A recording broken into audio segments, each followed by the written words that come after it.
네, 여러분 반갑습니다. 역사 스토리텔러 썬킴 인사드리겠습니다. 반갑습니다. 와, 알아요. 여러분 다 뒤에 있는 그 콘서트를 보기 위해서 오신 분이기 때문에 최대한 짧게 하고 넘어갈게요. 또 부인을 또 안 하시네 또. 예, 알겠습니다. 감사합니다. 감사합니다. 네. 사랑합니다. 그러니까 지금 이제 제가 직지에 관련된 그 역사 콘서트를 준비를 했는데요. 직지는 여러분들 다 아시죠? 직지 심체 요절이 뭐의 준말이 무슨 뜻이에요? 이 청주 시민들 다 저에 대한 얘기요. 그러니까 직지 심체가 말 그대로 몸과 마음을 바르게 바라보면은 우리 부처님의 마음을 알 수가 있다라는 얘기고, 요절이라는 것은 요약본이란 말이거든요. 그래가지고 그러니까 부처님과 우리 또 이 고승들의 이 가르친 말씀을 다 요약을 한 요약본이란 말인데, 이게요 만들어진 게 1377년이에요. 바로 옆에 있는 흥덕사에서요. 이게 왜 만들어졌냐면 그 당시 고려 때, 고려 말기죠. 우리 여러분 알다시피 이제 공민왕이 피살당하고 그 뒤부터는 약간 그 바지사장 왕들이 취임을 즉위를 했던 때예요. 우왕, 창왕 이때. 그러니까 어떻게 보면 고려 입장에서 봤을 때는 최악의 혼돈의 시기예요.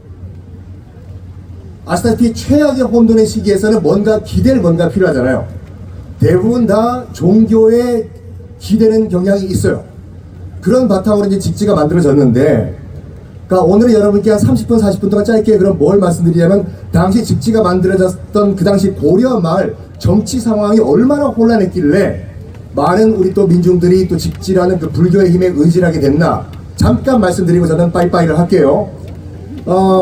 일단 여러분 아시다시피 이게요, 활자가 만들어지면 무슨 변화가 일어날까요? 가장 큰 변화가 지식의 확산. 왜요? 지식의 확산이 인포메이션이라는 것이 일부 특정 세력만 가지고 있는 것이 아니라 모든 사람들이 다 누리게 돼요. 이게요 찍어내니까. 그 대표적인 케이스가 바로, 물론 서양인들은 자기들이 먼저다라고 아직까지 주장하는 말도 안 되는 주장을 하시는 분들이 계시지만, 넘어가 볼까요? 안 넘어가네요. 넘어가주세요.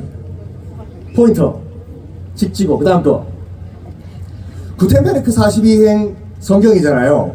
이게 우리가 알고 있는 그 직지 심체 요절보다 78년 후에 만들어졌지만, 인정할 건 인정. 직지도 그렇고 요 구텐베르크의 성경도 그렇고 동서양을 완전 확 뒤바꿔놨어요. 왜? 요거부터 말씀드릴게요. 그 구텐베르크의 성경도 직지보다는 약간 늦었지만 의미가 있어요. 지금부터 드리는 말씀은 약간 종교적 편향이 될 수도 있지만, 저 또한 카톨릭 신자이기 때문에 제가 스스로 반성하는 입장에서 말씀드릴게요. 그때가 16세기 서유럽을 한번 포인터가 바뀌었습니다. 구텐베르크가 성경을 찍어냈던 16세기로 한번 우리가 타임머신을 타고 한번 가봅시다. 호로로록 가보면, 그때만 하더라도 성경은 일부 성직자들만 볼 수가 있었어요. 라틴어로 돼 있고 일반 백성들이 봐도 몰라요. 글자를 모르기 때문에. 그래서 어떤 그 폐해가 있었냐면, 성경을 봐야지 무슨 내용이 있는지 알게 되겠지만 글자를 모르기 때문에 일반 백성들은 성직자들이 설명하는 것만 믿을 수밖에 없어요. 저기요, 정말 죽으면 죄 지으면 지옥 갑니까? 성경에 그런 말씀이 있어요? 글도 모르면서 내가 보니까 그런 말이 있어, 그러니까 죄 짓지 마. 진짜로 그런 말이 있습니까? 있다니까 하고 넘어가는 상황이었어요. 그런 가운데 이 구텐베르크가 성경을 찍어냈던 요때에, 여러분 혹시 여기 이탈리아 로마의 바티칸 시국의 성 베드로 성당 가보신 분 계세요? 청주, 그렇죠. 청주 국제공항이 여기 있죠. 그 성 베드로 성당이 그때 만들어졌어요. 이 구텐베르크 성경이 만들어졌던 요때. 왜냐면 그 직전까지만 하더라도 이른바 십자군 전쟁이라고 해가지고 무려 8차에 걸쳐가지고 이슬람과 기독교 세력이 충돌을 했지만 최종 승자는 누구였어요? 기독교가 이겼을까요? 아니면 이슬람이 이겼을까요? 200년 동안 전쟁을 벌여가지고 이슬람이 이겨요. 그러니까 이 기독교, 그러니까 당신이 천주교를 기독교라고 했으니까 이 기독교 내에서는 약간 뭔가 자기 합리화가 필요해. 이거 야 우리가 200년 동안 싸웠는데 우리가 져? 이거 자기 합리화 시키자. 뭐 하냐 하면서 내린 결론이 뭐냐면 교황청이 바로 서야지 교회가 바로 선다 에요. 그래서 그때까지만 하더라도 폐허가 돼 있던, 원래 성 베드로 성당이 그 자리에 있었는데 폐허였거든요. 그래서 성 베드로 성당을 다시 짓자. 지금 여러분들이 가서 보시는 그 성당이요. 근데 문제가 뭐냐면 돈이 없어요.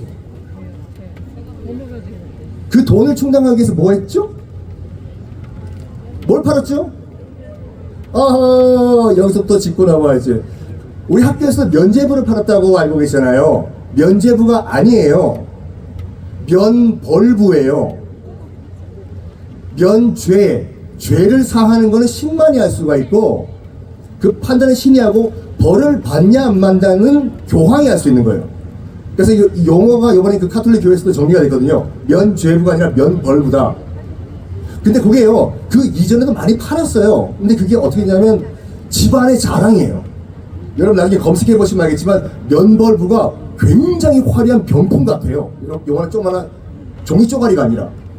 그래서 자손들이 야 우리 삼촌 돌아가셨는데 말이야, 우리 삼촌들 좋은 데 가시라고 내가 돈 좀 내가지고 면벌부를 샀거든, 봐라. 그래서 집에 거의 벽지같이 쫙 붙였어요. 면벌부를 많이 붙이는 집안일수록 효자 집안이에요. 어린이야 외삼촌, 이모, 고모까지 내가 다 면벌부 샀어. 요걸 보면서 교황청에서 면벌부를 본격적으로 찍어내기 시작을 했는데, 이거를 보다 못한 한 독일의 성직자가 교황청 스타, 아니 아무리 돈이 급해서라도 그렇지 어떻게 그렇게 사기 아닌 사기를 치냐. 당연히 그 사람 일반 민중들도 저기 면벌부를 사면은 천국 가는 거 아니었어? 지금 이런 논란이 왜 나와? 걱정하지 마십시오. 지금 일부 악악악악 거리는 친구들은 괜히 교황한테 지금 억하심정이 있어서 저랍니다. 말 듣지 마십시오. 진짜요? 교황청 말을 제가 들어야 된단 말입니까? 성경에 그런 말씀이 있다니까요. 여기에 구텐베르크가 찍어낸 성경을 이용해가지고 아시다시피 짜잔, 이것도 안 되네요. 되네 이제. 마틴 루터와 칼뱅이라는 사람들이, 이 두 사람이 이 구텐베르크가 찍어낸 성경을 이용해가지고 보십시오. 지금 교황청에서 하는 말이 다 거짓입니다. 성경을 보시라니까. 성경 말씀에 그런 말씀 한 줄에도 있냐고 라고 하면서 교황청의 주장을 반박을 하면서 종교개혁이 일어납니다. 그러면서 유럽 역사가 한번 뒤집어 엎어지죠. 그러면 다시 돌아와가지고 우리 직지는 그러면 어떤 역사적 의미가 있을까요 여러분들?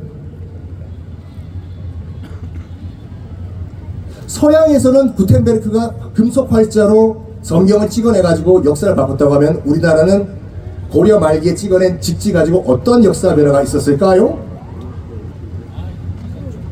왜 옆에 사람 봐요 여러분들? 여러분들이 지금 그 보는 드라마 태종 이방원 등등 방어이 좀 강나 새끼 이런 드라마 있잖아요. 이거요. 이순신 장군 나의 죽음을 아직 알리지 마라. 이것들 싹 다 조선왕조 실록과, 그러니까 당시의 대통령 비서실이라고 하는 승정원 일기들 있잖아요. 지금 나와 있는 기록 유산들 싹 다 금속 활자, 목판 활자로 찍어냈어요. 그래서 고려시대 때 청주에서 만들어낸 이런 활자 문화가 없었으면 조선왕조 실록과 승정원 일기와 고려 실록 있죠. 고려사 또 조선에서 만들었어요. 세종대왕 때. 우리가 알고 있는 얼마 전에 했었던 고려 거란전쟁 드라마 있잖아요. 그거와 조선을 배경으로 한 모든 드라마 없어요. 기록 문화의 정점을 찍은 것이 바로 이 청주에서 시작됐다 이거인데, 자 이제 그러면 청주를 한번 넘어가 봅시다. 고려 말 정치 상황이 어떠냐? 일단 여러분들 요 사람부터 알고 넘어가야 돼요. 태조 이성계 있죠? 유동근 씨가 주로 연기한 이성계예요. 이성계 씨가 쓰는 사투리가 어디 지방 사투리예요? 종 하나 사지 방어 이상 니들 뭐 얘는 화성 이거잖아요. 그거 안 이상하다고 생각하셨어요? 전주이시잖아요. 전주 사람이에요. 그 집안 사람들 싹 다. 그래서 원래 드라마는 아따 그 시기에 방어나 그러면 안 된다게 그 시기에 이렇게 해야 되는데 총 가는 새끼 방어해 이러잖아요. 그거 안 이상했어요? 이 전주희 씨가 그러면 지금 어린 친구들이 있는데 왜 욕을 하나 하시는 분도 계시는데 제가 그 이제 만나러 갑니다라는 북한 탈북자 관련 프로그램을 지금 진행하고 출연을 하고 있어요. 그래서 매주 탈북자를 만나고 있는데 물어봤거든요. 함경도에서 오신 그 탈북자한테 저기요 와 아바이 저기 종 갔나 새끼란 말을 방송에서 써도 되나요? 왜냐면 다 써도 되는 방송이 있고 안 써도 못 쓰는 방송이 있어요. 근데 KBS에서 했던 태조 이성기에서는 유동근 씨가 이방원 보고 종 갔나 새끼 했잖아요. 저기요 그거 써도 되냐고 했더니 함경도에서 갓 탈북하신 분이 뭐라고 하냐면 써도 된대요. 거의 종 갓나 새끼 할 때 그 새끼가 우리가 말하는 그 욕 새끼가 아니래요. 그냥 베이비 아기래요. 그래서 욕까지는 아니기 때문에 방송에 써도 된다라고 말씀하시더라고요. 하여간 왜 이 전주희 씨들이 그 함경도 사투리를 쓰게 됐냐면 다시 타임머신을 타고 1250년 고려 중기로 가봅시다. 땅 전주에요. 이 안사라는 한 양반댁 플레이보이가 있었어요. 전주희 씨예요. 당시 전주에 있던 관기와 사랑에 빠졌어요. 자, 지금 성인지 감성을 보시면 안 돼요. 조선과 고려 때는 관기, 관청 소속 기생들 있죠. 나라 재산이에요. 사랑에 빠지면 안 돼. 근데 이한사가 전주에 있는 관기, 관청 소속 기생과 사랑에 빠졌어요. 근데 문제는 뭐냐면 그때 전주에 있던 사또도 이 관기를 사랑을 하게 된 거예요. 삼각관계. 그러다 보니 그 전주에 있던 사또가 열받은 거죠. 야, 저 이한사라네. 쟤 뭔데 지금 나라의 재산을 저렇게 지 맘대로 하냐? 라고 하면서 군대까지 동원해가지고 이한사를 죽이려고 해요. 그래서 이한사가 사랑 때문에 도피랍니다. 총 170가구가 전주를 떴대. 야반도주를 했대요. 계산해봐요. 한 가구당 4명이라고 하면 170가구는 몇 명? 여러분 계산해보십시오. 최소한 거의 1000명에서 2000명 가까이 돼요. 그래서 굉장히 카리스마가 있었다는 걸 우리가 알 수가 있는데 전주에서 2000명을 끌고 20대의 이한사가 어디로 가냐면 저 사또가 없는 곳으로만 가자. 그래서 걸어 지금의 강원도 삼척으로 가요. 그때만 하더라도 변방이었거든요. 삼척에 정착을 해가지고 잘 살고 있는데 그 삼척에 새로운 사또가 부임을 해와요. 땅땅따랑땅땅땅땅땅땅땅 마침 그 사또가 전주에서 자기가 싸웠던 그 사또가 일로 부임해 오는 거예요. 아니 어떻게 또 그래? 이한산의 멘붕이 오는 거죠. 야 어떻게 일이 꼬이니까 운명이 이따위가 되냐 하면서 야 아예 그냥 북쪽으로 국경지대로 올라가자. 고려 관군이 못 오는 곳으로 올래 안 올래? 너희 자기랑 전주에서 같이 출발했던 사람들 올 거야 안 올 거야? 아따 뭐 주인 나으리가 간다고 하는 게 저도 뭐 가정이 하면서 따라간 곳이 어디냐면은 일단 설명드릴게요. 지금의 함경도인데 그때가 함경도가 고려와 원나라의 국경지대예요. 그 이한사와 2000명의 전주인들이 국경을 넘어서 원나라 땅까지 들어갔어요. 그래서 거기서 정착을 해요. 그러면서 100년이 지나요. 여러분 혹시 용비어천가라고 들어보셨어요? 용비어천가가 그 세종대왕이 자기의 그 선조들을 칭송하는 그런 그 시조잖아요. 그 맨 앞에 나오는 육룡이 나르샤 6마리의 용이 날라가지고 지금 조선이 건국됐다고 하는 육룡이 나르샤의 맨 첫 번째 용이 이한사예요. 이한사부터 쭉 이제 용들이 내려와가지고 100년이 지나요. 그래서 6번째 용이 바로 이성계의 아버지 이자춘인데, 저는 이제 그 가끔씩 이런 말씀합니다. 그 뭐 같은 게 역사를 방송하시는 분한테 물어보거든요. 과연 그 이성계가 진짜로 함경도 사투리를 썼을까? 저 가나새끼 이거를요. 왜냐면 원나라 땅에 들어가가지고 함경도지만 원나라 관리로 100년을 산 거예요. 이성계 집안이. 그래가지고 이런 주장도 있거든요. 아예 우리말을 못했다, 이성계가. 아예 원나라 몽골어를 썼다라는 주장도 있어요. 근데 알 수가 없죠, 그건요. 우리가 타임머신 타고 안 가는 이상. 근데 자, 이제 이성계가 아직까지 머리 원나라식 변발을 하고 원나라 관리로 살고 있을 때요. 여러분, 이성계는 태어난 것도 원나라에서 태어났고 자기 아버지도 원나라 관리고 이성계도 원나라 사람이었어요. 20대까지는요. 근데 그때 상황이 어떤 상황이냐면 이런 상황이에요. 몽골족이 세운 원나라가 거의 전 지구를 다 지배하고 중국 대륙도 지배를 했던 상황인데, 자, 퀴즈. 징기스칸이 시작해서 나중에 국호를 원나라로 바꾼 몽골 제국이 몇 년 갔을까요? 좀 더 낮춰요. 200년 아니에요. 50년은 너무 짧다. 100년 누구예요?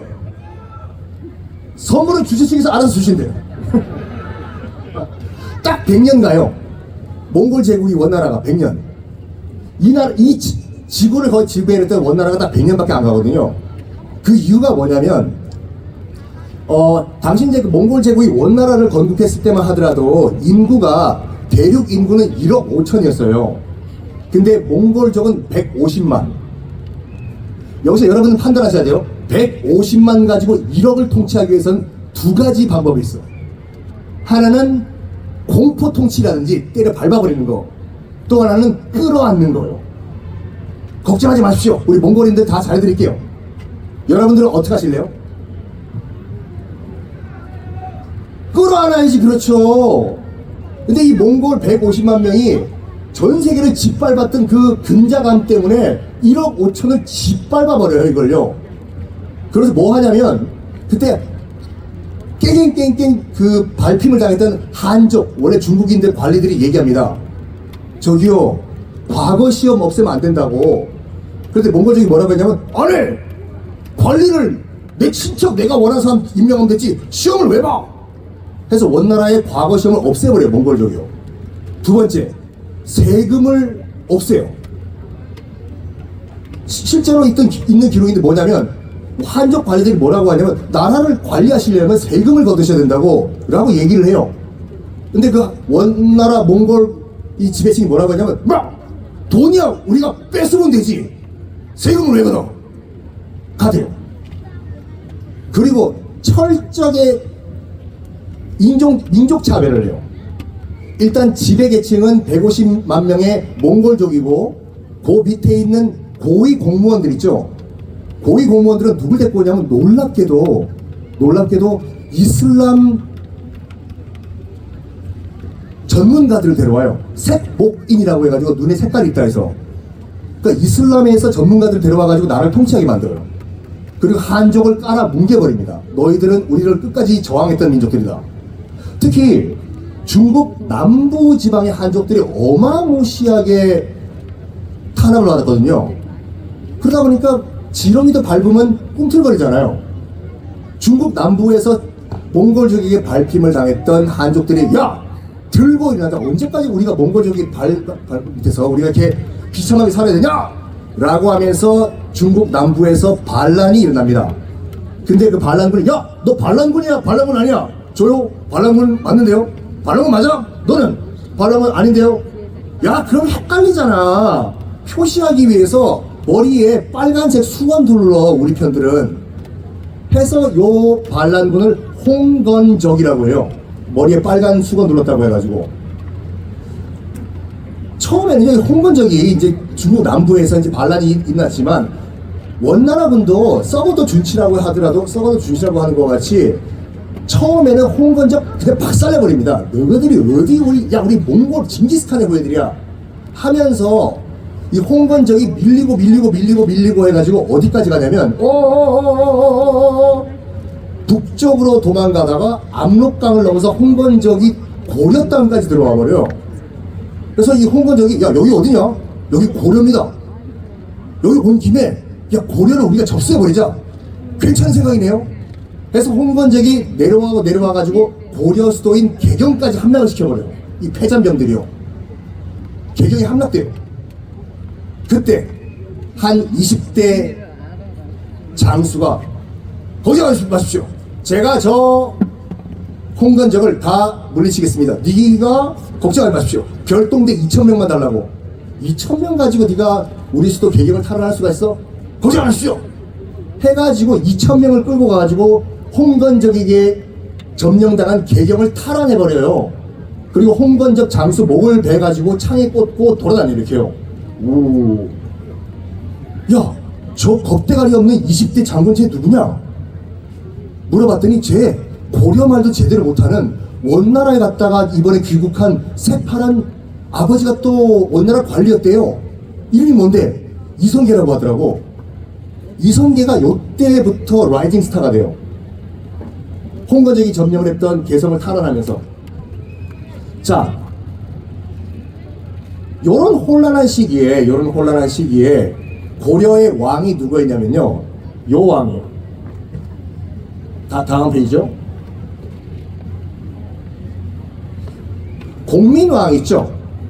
공민왕이 이제 그 당시에 이제 고려의 왕이었는데, 공민왕이 11년 동안 원나라의 볼모로 잡혀 있었어요. 요즘 여러분 친구들 뭐 미국에 한 2, 3개월만 갔다 오더라도 미국인 다 돼버리잖아요. 한국말 다 까먹고 you know what I'm saying? I'm sorry. 이 정도인데 11년 동안 어린 시절을 원나라에서 보냈으면은 우리 단순 생각의 공민왕은 거의 그냥 원나라 사람이 돼야 돼요. 이걸 믿고 원나라에서 야, 지금 밑에 홍건적들이 지금 저게 뭐 난리를 피우고 있는데 뒷배 고려에는 우리 편을 왕으로 앉히는 게 낫겠다. 그래서 11년 동안 볼모로 잡혀있던 몽골 이름은 피에르라는 친구였어요. 저 피에르라고 하는 저 친구 다시 고려를 보내가지고 왕시키자 해서 왕으로 보낸 게 공민왕이거든요. 여기서 퀴즈요. 공민왕 앞에 왕들은 다 충렬왕, 충정왕, 충선왕, 충자가 붙어요. 그 충자가 왜 붙는지 아시죠? 왜요, 제가? 아, 그렇죠. 그 강화도, 천도 전까지만 하더라도 고려도 광종, 원종, 고종 등 종자를 붙였어요. 독립국이니까. 근데 원나라의 지배를 받으면서 더 이상 너희가 무슨 종자를 붙이냐고, 너희는 우리 몽골 제국 밑에 있는 제후국 왕으로 해라. 즉 게다가 원나라에 충성을 하는 그런 왕이다 해서 충자를 붙여요. 충렬왕, 충성한다, 충정왕 이런 식으로. 그런데 여기서 퀴즈, 이거 아시면 제가 개인적으로 선물 드릴게요. 공민왕 바로 앞전 왕이 충정왕이었거든요. 근데 왜 그 다음 왕은 충자가 안 붙고 공민왕이 됐을까요? 이거 아시면은 충주 역사 전문가. 뭐야? 국민왕이 이제 반란을 다시 일으켜가지고 이제 뭐라고 말을 하는 것 같은데 정답인 것 같아. 이게요, 그 충렬왕, 충정왕 이런 거는요 시호라고 해요. 묘호는 뭐냐면 한 나라의 제왕이 죽었을 경우에 종 붙이는 걸 묘호예요. 세종, 고종, 영조, 정조 묘호예요. 시호는 뭐냐면 왕이 아니라 왕이 신하한테 주는, 죽은 다음에 주는 그 타이틀이거든요. 충렬왕, 충정왕 이거는 살아있을 땐 자기가 충정왕으로 불릴지 몰랐어요. 죽은 다음에 원나라에서 쟤는 열심히 살았기 때문에 충렬왕이라고 해라. 쟤는 정말로 올바르게 살았기 때문에 죽은 다음에 충정왕이라고 해라. 이렇게 돼요. 근데 공민왕 때는 마침 그때 이제 원나라가 망하고 명나라가 집권했을 때거든요. 그 명나라가 거기 더 이상 몽골족에게 충성 바치는 그런 나라가 아니기 때문에 더 이상 충자 안 돌리고 공손하게 이제 민중들을 사랑한다 해서 공민왕으로 해라 해서 공민왕이 된 거예요. 하여간 이 공민왕이요 11년 동안 몽골 거기 살고 있다가 고려 왕이 됐어요. 몽골은 이렇게 생각했죠. 11년 동안 몽골에 살다가 지금 고려로 간 친구는 분명히 우리 원나라를 위한 정책을 펼칠 것이다. 웬걸 왕으로 즉위하자마자 바로 몽골식 변발 끊어버리고 지금부터 몽골식 옷 입는 이들은 다 사형에 처해버린다. 몽골 뒤를 빡 쳐버린 거예요. 그러면서 엄청난 개혁을 합니다. 근데 이 공민왕 개혁 결론부터 말씀드리면 실패로 돌아가요. 왜냐하면 이때가 마침 그 아까 말씀드렸던 홍건적이 밀려 들어와가지고 개경이 함락되었던 때거든요. 그래서 공민왕은 지금의 저기 공주 부여까지 도망을 가요. 다시 돌아온 다음에 조금 숨 좀 돌려고 하니까 공민왕이 이번에는 왜구가 쳐들어 들어와요. 그러니까 젊은 이 공민왕이 개혁을 하려고 하더라도 했는데 주변 여건이 받쳐주지가 않아요.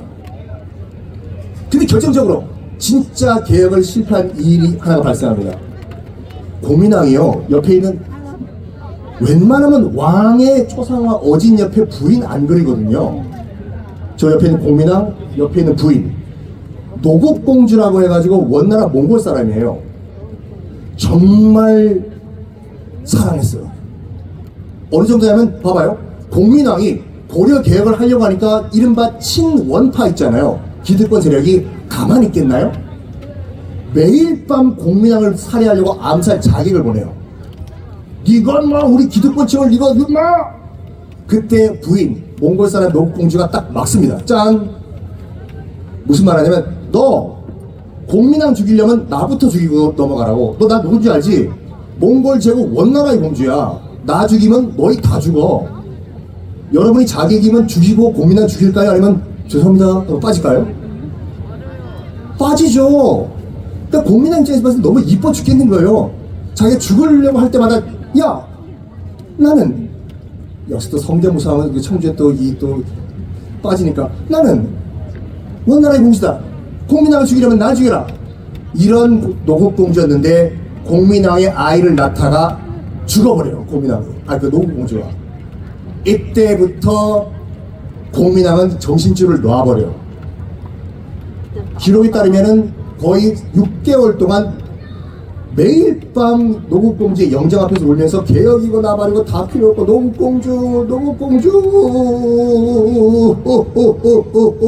하면서 핀트가 나가버리는데 뭐 하냐면 이거는 팩트니까 말씀드릴게요.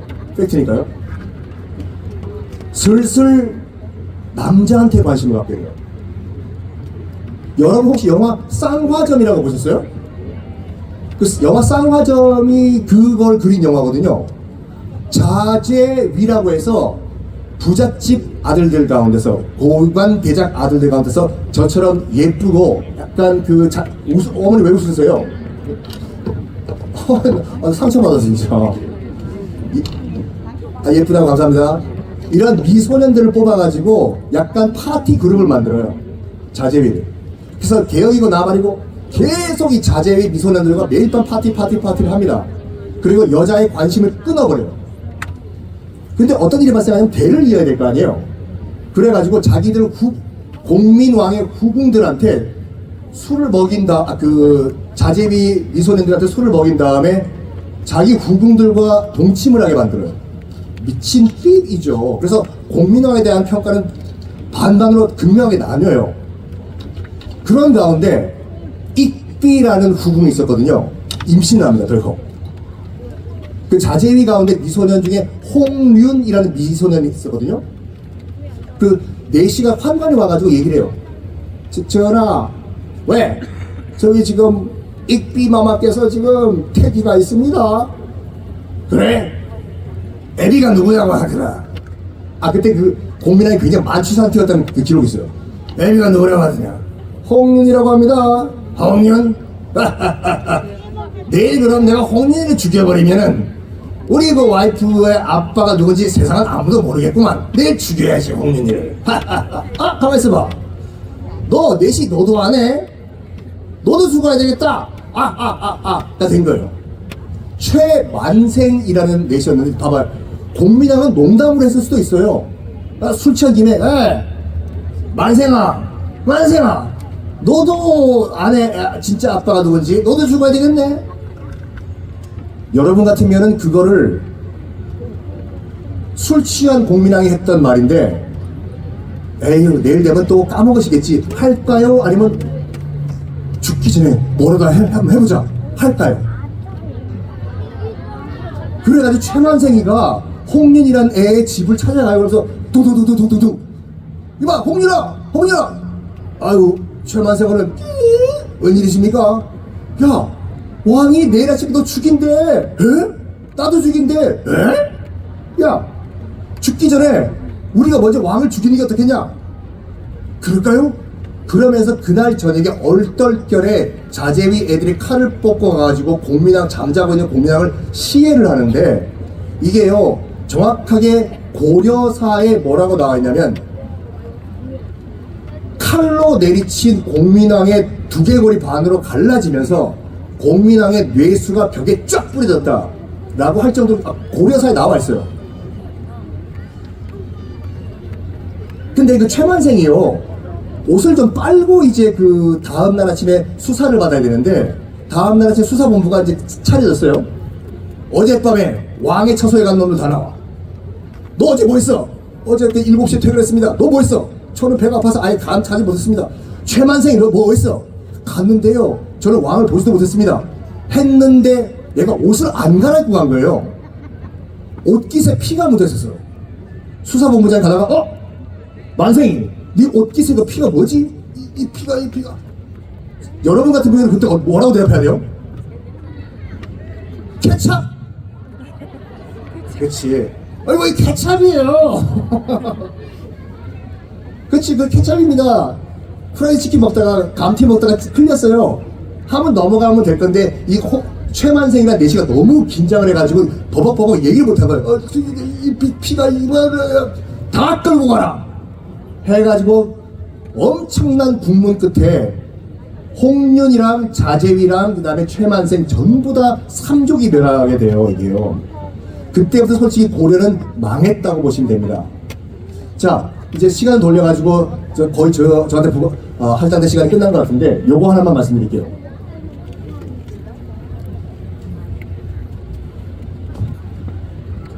황금 보기를 돌같이 하라 라는 말은 누가 했죠?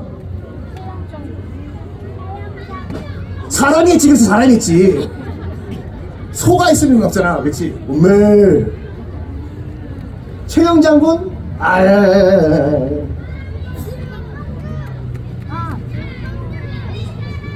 누구 옛날 사람? 정답! 황금 보기를 돌같이 하라는 최영 장군이 하신 말씀이 아니라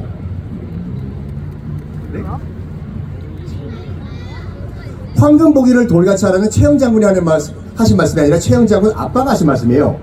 그래서 최영 장군은 자기 그 가훈이기 때문에 그걸 따라하는 거예요. 하여간 최영 장군 고려의 마지막 두 라이벌은 최영과 이성계인데, 간단하게 말해서 최영은 사수, 이성계는 부사수였어요. 근데 최영 장군이 어떤 사람이냐면요, 아까 홍건적의 난이 일어났다고 했잖아요. 중국 대륙에서요. 최영 장군은 실제로 27,000명의 고려군을 끌고 중국 대륙을 휩쓸어 다녔어요. 그래서 홍건적 반란군들과 중국 대륙에서 싸워서 이긴 실전 경험이 있어요. 최영 장군은요.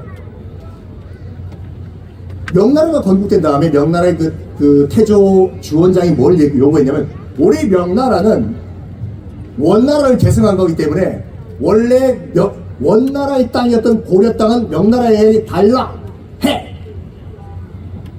그 말을 듣고 최영 장군이 열받은 거죠. 지금 명나라가 건국 초기에 어리버리하고 정신없을 때 지금 명나라를 칩시다. 이게 자신 있습니다. 제가 중국 대륙에서 싸워본 경험이 있다니까요. 진짜로 27,000명의 고려군을 이끌고 저에게 병사를 주십시오. 제가 최소한 만주는 제가 접수하겠습니다. 해요. 근데 옆에 있던 이성계가 이렇게 하는 겁니다. 저기요, 지금 대국 명나라를 치면 우리 조선도 건국한 지가 얼마 안 되는데, 그 지금 고려도 지금 고려 말기요. 우리 고려도 지금 나라가 위태위태한데 이게 이길 수가 있겠습니까? 둘이 싸워요. 최영과 이성계. 최영은 중국 치자, 이성계는 중국 치는 게 불가하다. 근데 사수잖아요, 최영이요. 너 내 말 들어. 알겠습니다. 그럼 일단 군대를 주십시오. 일단 제가 가서 최소한 10,000주는 제가 정복하고 있습니다. 출발을 해요. 15,000명의 정예부대를 이끌고 이성계가 출발을 해요. 하다가 여기요, 위화도 회군이라고 들어보셨죠? 위화도가 어디 있는 섬이죠? 어딘가 있겠죠. 제 압록강을 보시면요, 압록강에서 중국과 시위주 사이에 있는 강 위에 있는 섬인데 여기를 찍고 강만 건너면 중국이에요. 그래서 이성계가 15,000명의 고려군을 이끌고 위화도까지 가. 요번에 북한 평안북도에 큰 홍수가 났다고 하잖아요. 요번에 홍수난 데가 위화도예요. 위화도까지 건너가요. 여기서 결정을 내려야 돼, 이성계가. 요 섬에서 강만 넘으면 더 이상 돌이킬 수가 없어요. 중국산에 들어가기 때문에. 어떻게 하실래요, 여러분들은? 강 건너실래요? 아니면 다시 유턴하실래요? 아니, 어떻게 유턴이 더 많아요, 여기서요? 아니, 그냥 한번 가봐야지, 그래도. 무조건 유턴? 알았어요. 그렇죠. 내가 오래 살아야지. 그래서 이성계는 몇 가지 이제 사불가론이라고 해서 안 된다는 4가지 이제 이유를 대요. 첫 번째, 지금 그때도 엄청나게 비가 왔거든요. 압록강이 좀 불어났기 때문에 건널 수가 없다. 그리고 이 비가 오는데 악교를 묻힌 활 쏴봤자 안 날아간다. 그리고 우리같이 작은 고려가 그 명나라 쳐봤자 진다. 여러 가지 이유를 대고 총사령관인 최영의 명령을 어기고 위화도까지 갔다가 유턴을 해요. 이게 위화도 해군이거든요. 여러분 국사 시간에 최영 장군이 왜 강하게 밀어붙였는가는 아마 그 수업을 안 들으셨을 거예요. 근데 방금 말씀드린 같이 최영은 실제로 27,000명의 고려군을 이끌고 중국 대륙에서 실전을 경험한 경험이 있거든요. 난 된다고. 근데 이성계가 반란이 좀 붙어타요. 돌아와서 개경을 점령하고 최영 장군의 목을 치고 그때부터 우리가 알고 있는 조선 건국 카운트다운에 들어가거든요. 최영 장군 마지막으로 이제 그 사형장에 끌려갈 때 앞에는 자기의 옛 부사수였던 이성계가 있고 자기는 형장의 이슬로 이제 사라지기 직전 이렇게 스쳐 지나가거든요. 딱 지나갈 때 무슨 말 하냐면 최영이, 그래, 그대가 진정 왕이 되려는가? 내가 그대를 잘못 봤네. 그것도 내 다 불찰이지. 하고 지나가고 최영 장군이 참수를 당하십니다. 자, 여기까지가 지금 그 당시 이제 고려 때, 고려 말과 조선 초에 그 혼란 시기였는데요. 여기서 마지막 퀴즈 내고 전 들어갈게요. 제헌절이죠. 제헌절 언제예요? 7월 17일이죠. 왜 제헌절은 7월 17일일까요? 아니요, 최영 장군 돌아가신 날이 아니에요. 혹시 지금 저랑 비슷한 연배들 많이 보시는 것 같은데 수능 세대 말고 학력고사 세대, 본고사 말고 학력고사 기출 문제였어요, 이거요. 제가 국사 시간 때 고등학교 1학년 때 이거 지금은 절대 있어서는 안 되는 일인데 그때만 하더라도 선생님이 들어오셔가지고 오늘이 3일이죠. 3번 일어나. 질문한 다음에 모르면 두들겨 팼죠. 절대 지금 있으면 안 돼요. 국사 시간이었는데 제가 3번이었거든요. 3번은 7월 17일이 왜 제헌절이야? 제가 실제로 했던 말이 뭐냐면 그날이 길일인가 보죠. 너희 진짜 나오시다! 폭 했는데 지금 거의 40년 전 일인데도 불구하고 아직까지 기억이 나거든요. 맞으면서 들었기 때문에 야 인마 이거 학력고사 기출문제야 퍽 하면서 그 선생님이 하신 말씀이 뭐냐면 야 이성계가 고려를 무너뜨리고 조선을 건국한 날이 1392년 7월 17일이야. 그걸 기념해서 제헌절이 7월 17일이야. 나보고 어떡하라고요 하면서 맞았던 기억이 납니다. 자, 이제 저 시간이 다 된 것 같은데 요것만 꼭 기억하십시오, 여러분들. 지금 우리 인류가 누리는 이 정보 사회 있죠. 그러니까 권력은요, 정보를 누가 갖고 있냐에 따라서 그 권력이 어느 쪽으로 가냐가 결정이 돼요. 지금의 여러분들 인터넷이 되기 때문에 클릭 하나면 지구 반대편에 있는 모든 정보를 다 얻지 않습니까? 근데 정말 글도 모르고 필사 있죠? 정말 손으로 한 땀 한 땀 한 땀 썼을 경우에는 책 한 권이요, 일반 평민들은 근접할 수도 없는 그런 귀한 물건이었어요. 이런 소중한 정보를 모든 이들이 다 즐기고 알고 깨닫게 만들어준 것은 물론 목판 활자도 중요하지만 금속 활자의 역할이 굉장히 큽니다. 인류의 역사를 바꿔놨어요. 그래가지고 지금까지 영미권과 서구권에서는 구텐베르크의 42행 성경책 있죠. 이거가 인류사를 바꿔놨다라고 주장을 했거든요. 웬걸 서양인들이 주장했던 그 공식 그대로 적용을 해보면 바로 이 청주 바로 옆에 흥덕사에서 1377년에 인류 최초로 찍어낸 금속 화질을 찍어낸 직지심체 요절이 있었기 때문에 우리처럼 인류는 지금 정보사회의 그런 혜택을 누리고 있다고 봅니다. 그래서 이 점에서 여러분 청주 시민들은 정말 자긍심을 가져야 됩니다. 지금까지 썬킴이었습니다. 감사합니다. 네, 감사합니다.